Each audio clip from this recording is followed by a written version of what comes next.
Hello అండి. ఈరోజైతే chicken మచ్బూస్ చేస్తున్నాను. ఈ చికెన్ మచ్బూస్‌ని చాలా రకాలుగా చేయొచ్చండి. పేరు ఒకటే కానీ చాలా రకాలుగా చేయొచ్చనమాట.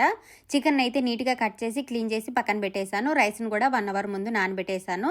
చెరవలో అయితే ఎసరు కాంచుకున్నాననమాట. ఇందులో చెక్క, లవంగాలు, యాలకుడిలు, ధనియాలు, జీలకర్ర, మిరియాలు, ఇంకా వచ్చేసి బిర్యానీ ఆకు, ఎండు నిమ్మకాయలు, ఆనియను, స్ప్రింగ్ ఆనియను, టమాటో, ఇంకా వచ్చేసి నార్మల్ నిమ్మకాయ ఒక హాఫ్, అల్లం వెల్లుల్లి పేస్టు, ముందుగా క్లీన్ చేసుకున్న చికెన్ పీసెస్ అన్నీ వేసుకొని సరిపడ ఉప్పు, సరిపడ ఎసరు, చికెన్ అంతా మునిగేంత వరకు వాటర్ వేసుకొని చికెన్ అయితే ఉడికించుకోవాలండి. ఇందులో ఎలాంటి పౌడర్ మసాలాలు అయితే నేను యూస్ చేయను అనమాట. ఇంకా అంతే.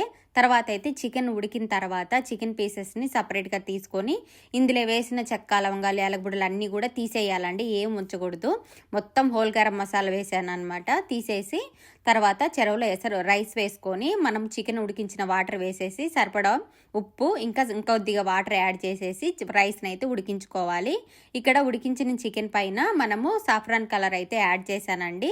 తర్వాత ఇక్కడ రైస్ కూడా ఆల్మోస్ట్ ఉడికిపోయింది. పలుగ్గా ఉన్నప్పుడు వంచుకొని మనము దమ్లో పెట్టేయాలన్నమాట. దమ్లో పెట్టే ముందు సాఫ్రాన్ కలర్ అయితే రైస్ పైన వేసేసి దమ్లో పెట్టేస్తే మనకు రైస్ అయిపోతుంది. అంతలోపట అయితే చికెన్ అయితే డీప్ ఫ్రై అయితే చేసుకోవాలి. ఆయిల్లో అయినా డీప్ ఫ్రై చేసుకోవచ్చు, లేదంటే మనము ఓవెన్లో అయినా పెట్టేయచ్చు అనమాట. అంతే, simple and tasty chicken machboos ready అయిపోయింది. Thank you for watching. Please support. Bye.